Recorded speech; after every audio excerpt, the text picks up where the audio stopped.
Billionaire father sees black waitress let disabled son lead a dance step and then changes her life forever. The hush that fell over Kingsley's, Manhattan's most exclusive dining room, felt almost physical. Conversations died mid-sentence. Silverware hovered above plates, and every gaze locked on the small space between the tables. 9-year-old Lucas Montgomery trembled visibly, his legs bound in steel braces that clinked softly as he extended a hand toward Diana Johnson, the restaurant's only black waitress. The piano had just slipped into a slow waltz, and his impulse to ask someone to dance came without warning. "Sir, keep your son under control," Manager Thornton snapped, his voice slicing through the quiet. "This is not a ballroom, and our staff are not here to amuse children." Richard Montgomery, head of Montgomery Investments and one of the wealthiest men in America, swallowed hard. It was the first time he had allowed Lucas into such a public setting since the accident that had damaged his legs 18 months earlier, a mistake he swore he wouldn't repeat. "Lucas, sit down." The command was quiet but sharp. Diana hesitated, her eyes flicking between the boy, the billionaire, and her manager. In her years at Kingsley's, she had mastered the art of being invisible, especially around men like Montgomery. But now she untied her apron and set it neatly on her tray. "Mr. Thornton, my shift is finished," she said evenly. To the astonishment of the entire room, she smiled at Lucas and accepted his hand. "I can't dance in an apron." Richard shot to his feet. "What do you think you're doing?" Diana met his eyes without flinching. "Answering an invitation, sir."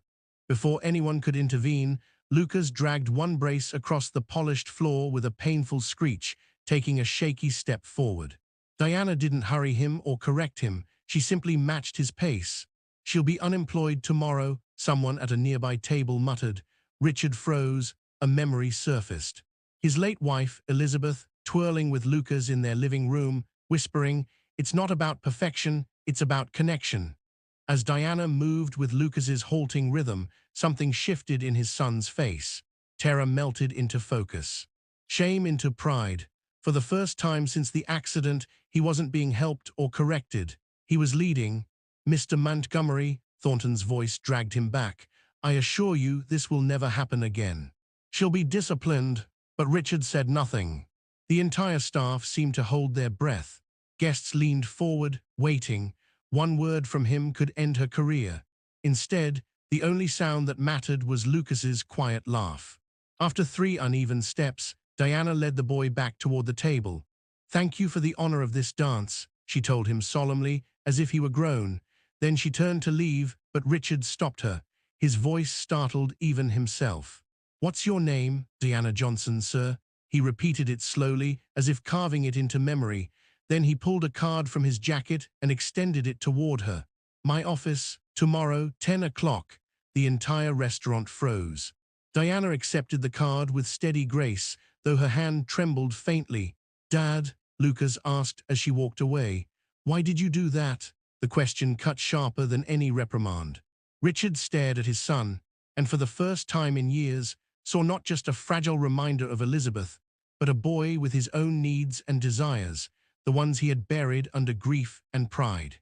Dinner continued in heavy silence, but no one noticed Diana's final glance before she stepped out. It was not fear nor resignation, but calm resolve. And in Richard Montgomery's eyes, beneath the polished mask of power, a storm had begun. If this story of dignity and transformation stirs something in your heart, make sure to subscribe and see how one simple act of respect can ignite a quiet revolution capable of changing lives forever. The lobby of Montgomery Tower gleamed with glass walls and polished marble catching the morning light. Diana Johnson stepped inside, instantly aware of how out of place she looked in her best outfit, a navy skirt and simple white blouse, both bought on clearance. People swept past in designer suits that probably cost more than her rent. "Diana Johnson, here to see Mr. Montgomery," she told the receptionist, who studied her with detached scrutiny before making a call. 18th floor. "Miss Winters will meet you." Clutching her worn purse, Diana inhaled deeply. It wasn't fear in her chest, but a calm determination forged by tougher battles. Miss Winters appeared, a tall woman in her 40s with sharp eyes and flawless posture. Mr. Montgomery is finishing a call. Follow me. As they walked the mirrored corridors, employees' curious glances lingered. Seeing a black woman escorted through executive offices wasn't an everyday sight. He had you dismissed, didn't he? Winters asked abruptly once they were alone in a waiting room. It happens. Wealthy men complain and people like you lose their jobs. Diana tilted her head. People like me? Winters adjusted her glasses coolly. Staff who don't know their place. Diana offered a thin smile. And where exactly is that place? Before Winters could respond, her phone buzzed. He'll see you now. Richard Montgomery's office dominated half the floor, its towering windows turning Manhattan into a miniature city below. Richard stood with his back to her, gazing over it like it belonged to him. Mr. Montgomery, Diana greeted evenly. He turned, his face unreadable. Miss Johnson, thank you for coming. He gestured toward a chair. The silence that followed was deliberate. Diana recognized the tactic instantly, the kind of silence designed to make others fidget, confess, over-explain. What's your background? Richard asked at last. I'm sorry, education. She held his stare. Bachelor's in Child Development from New York University.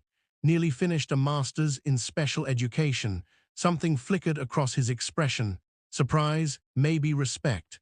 And yet you're waiting tables. I work 3 jobs, Diana said plainly.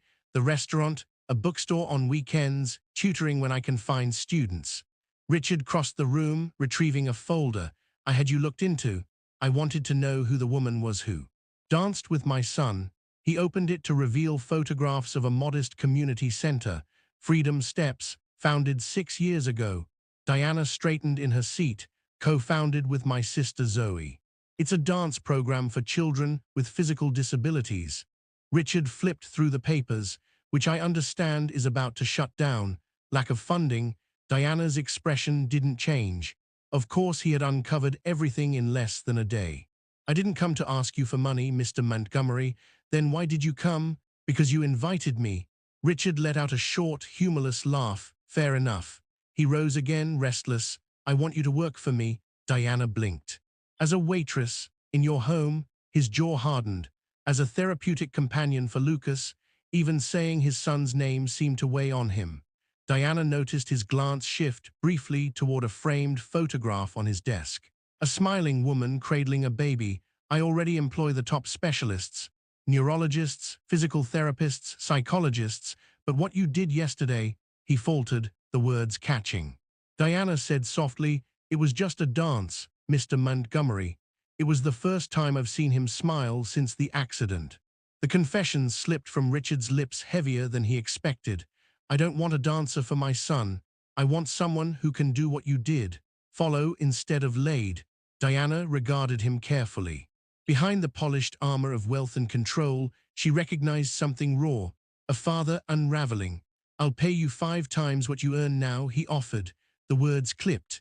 Diana rose from her chair. The words seemed to stun him, as though he wasn't used to rejection. Her tone was calm, deliberate. I don't work for people who see my skin or my social class before they see my skill. And I don't work for people who think money fixes wounds of the heart. Richard's face flushed red. You'd refuse a chance to solve all your financial struggles out of pride. Not pride, Diana corrected softly. Dignity. And because your son deserves more than someone hired to fake compassion. She stepped toward the door, then paused. Lucas doesn't need another specialist telling him how to live. He needs the chance to lead his own. Richard's voice hardened.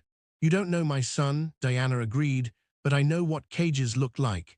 And the ones we build around people often hold tighter than any brace. She slipped a card onto his desk. Freedom Steps. Classes Tuesday and Thursday, 4 o'clock. If you bring him, the first class is free. Leaving the office, she brushed past Miss Winters, who had clearly been listening. You just refused Richard Montgomery, Winters whispered, incredulous. Are you insane? Diana gave a small smile. Maybe, but I'd rather be crazy than be owned. The following Wednesday, Diana sat at the reception desk of the community center when her sister Zoe rushed in, adjusting her hijab nervously. There's a Bentley outside, she whispered, and you won't believe who's inside it. Diana glanced out the window. Lucas sat in the back, his braces gleaming as he peered out nervously. Richard remained behind the wheel, knuckles white on the steering wheel, as if wrestling himself. "He's not coming in," Zoe muttered. "Men like him don't step into places like this." Diana's lips curved into a quiet smile, remembering the determination in Lucas' eyes on the restaurant floor. Don't underestimate a son who knows what he wants. At that moment, the car door opened. Lucas emerged slowly, adjusting his supports, and to everyone's surprise, Richard followed. Dressed in casual slacks and a sweater that tried and failed to tone down his privilege, he looked almost out of place in the cracked pavement parking lot. "I told you he'd come," Diana murmured under her breath. Zoe stared at her. "What did you do?" Diana didn't reply, but her eyes glimmered with something deeper. In her Bronx apartment, under her bed, lay a worn notebook filled with years of notes on children like Lucas and men like Richard Montgomery. Observations, research, and a quiet strategy that had begun the moment she accepted a boy's hand for a dance.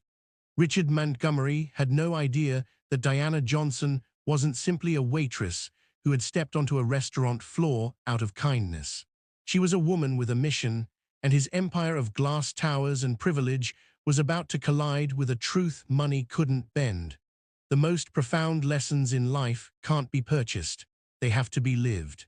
Freedom Steps carried on inside a converted warehouse, its walls lined with handmade posters. Your rhythm, your rules, every move matters. When Richard and Lucas stepped inside, the studio buzzed with life. Children using walkers, wheelchairs, and prosthetics moved freely to the rhythm of a gentle beat. "Mr. Montgomery," Diana approached in a plain t-shirt with the program's logo stitched across it. "Welcome." Lucas' eyes widened as he watched. A girl in a chair spinning tight circles. A boy with a prosthetic leg stringing together his own choreography. "It looks unstructured," Richard muttered, visibly unsettled. "There's structure," Diana replied calmly. "Just not the kind you're used to." She crouched slightly to meet Lucas' gaze. "Would you like to try?" Lucas nodded eagerly, but froze, glancing back at his father. Richard forced a thin smile. "Go on, I'll be right here." As Diana led him toward the group, Zoe appeared with a chair for Richard. "The first day's hardest," she said softly, "for parents, not for kids." Richard bristled. "This isn't therapy. I've hired the most advanced specialists." "And how has that worked for him so far?" Zoe asked, her tone pointed but kind. The door creaked open. An older woman entered, leaning on an ornate cane. Her silver braids and commanding posture drew instant respect. "Dr. Elaine Mercer," Zoe whispered, "Harvard neuroscientist, retired." The woman greeted several children before her gaze fell on Richard. "Mr. Montgomery, you've turned down my grant proposals 3 times." Richard blinked. "Dr. Mercer, I didn't expect you here." "I oversee this program," she said smoothly. "We're researching how non-directive movement impacts neuroplasticity in children with motor challenges." Richard frowned. "I thought this was just a dance group." Diana returned, leaving Lucas experimenting with another child. Freedom Steps is a pilot rehabilitation initiative built on movement autonomy, adaptive dance fused with neuroscience. Richard's brows knit. "And yet you're waiting tables." "Because programs like this lack funding," Diana answered evenly, "and because men like you dismissed us 3 times, the realization struck. You were Dr. Mercer's assistant." "Not assistant," Mercer corrected. "Partner." She left her master's program to care for Zoe, but her research is groundbreaking. Richard stared. "So you knew exactly who I was that night?" "From the second you walked in," Diana said. "And when Lucas asked me to dance, I recognized an opening. Not to lecture, but to show, so it was staged," he demanded. "The dance?" Diana shook her head. "Number Lucas chose to rise, I chose to follow." Suddenly, a group of reporters entered, cameras clicking. Richard stiffened. "What's going on?" "The second part," Diana said simply, a faint smile on her lips. Zoe handed him a fresh article. "Revolutionary rehabilitation methodology shows breakthrough results. We published today," Mercer explained. "And we invited the press." Richard's voice turned cold. "You used my son as your publicity stunt." Diana led him into a cider room lined with photos of children each image paired with handwritten progress notes. At the end was a single empty frame. Richard pointed. "What's that?" "Our future," Diana said. "A full rehabilitation center, 500 children a year instead of 50. Richard's jaw clenched.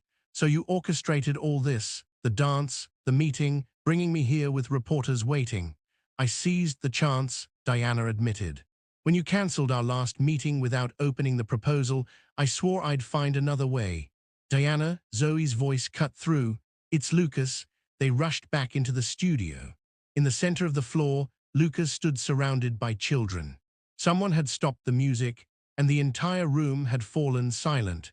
Lucas had unclasped one of his braces and was trying to steady himself with only a single support. "Lucas." Richard began, moving instinctively, but Diana touched his arm. She whispered, "Just watch." The boy drew in a long breath, focused, and to everyone's astonishment, including his father's, he took a full step without relying on both braces. It was wobbly, uncertain, but it was his. The children erupted in cheers. Cameras snapped in rapid fire. Richard's usually impenetrable mask cracked, his eyes shimmering with tears he fought to contain. "That's why we built Freedom Steps," Diana murmured, "not to make perfect dancers, to help them take their own first steps." Richard stared at his son, seeing him not as a burden to manage, but as a child discovering his strength. His voice was tight. "This could have been accomplished without manipulating me." "It could have," Diana replied evenly, "if you had answered our calls or read the proposals you dismissed 3 times. The reporters began to close in, sensing the weight of the moment.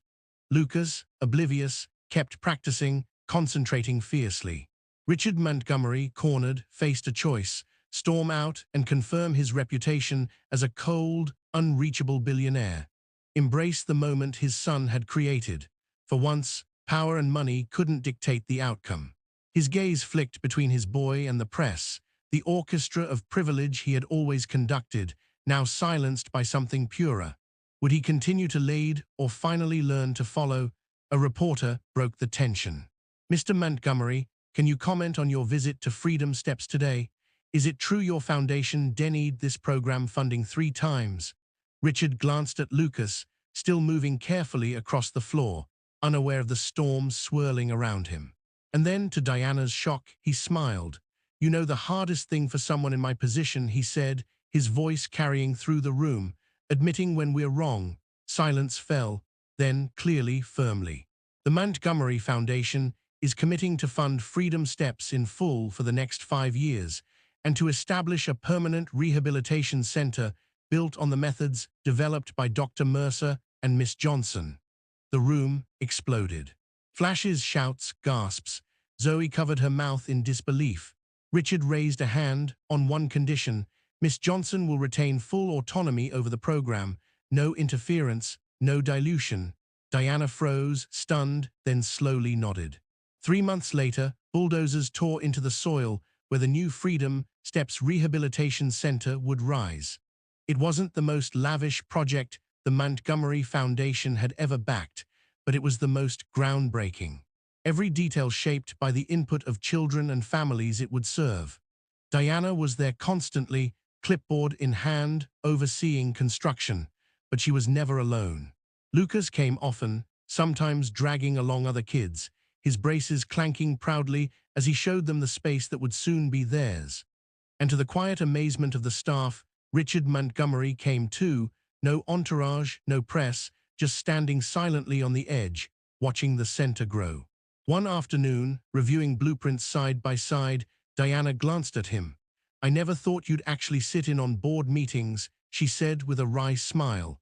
"I never thought I'd be studying neuroplasticity at 50, Richard muttered, rubbing his tired eyes. In front of him lay a research article plastered with post-its. "But here we are." Diana regarded him curiously. "Is this for appearances, or do you actually care?" Lucas asked to have his second brace removed last week. "I know," she said softly. "He told me. His old therapist insisted that would take at least 2 more years." Diana's smile was knowing. "And you fired her, remember, because you believed she was wrong, and she was." She pointed to a photo of Lucas, balancing with only one crutch. He's progressing beyond every medical forecast. Richard was quiet for a moment before asking, "Why did you never accept my apology?" Diana's eyes didn't waver. "Because you never gave one. You shifted resources, you funded our center, you changed policies. That's not an apology, that's compensation." Richard absorbed her words, then nodded. Fair enough. 6 months later, the grand opening of the Freedom Steps Rehabilitation Center looked nothing like the silence of that restaurant. The massive adaptive hall overflowed with children, their walkers, canes, braces, and chairs moving freely to the music. Lucas, now down to a single lightweight brace, led a short routine with 3 other kids. His steps were still imperfect, but they carried a confidence no specialist had predicted. Richard stood at the edge, watching quietly. Diana joined him. "He doesn't need you to hold him anymore," she said. Richard admitted, "But he still needs me present. That's the difference." He turned to her, his voice uncharacteristically soft. "Thank you," she raised an eyebrow, "for teaching me how to follow." A reporter approached. "Mr. Montgomery, how does it feel to see your son's progress?" Richard looked toward Lucas, who was now helping a younger girl find her balance. "Proud," he answered. "Not only of what he's overcome, but of what he's given to others." "And what's the greatest lesson you've learned through this?"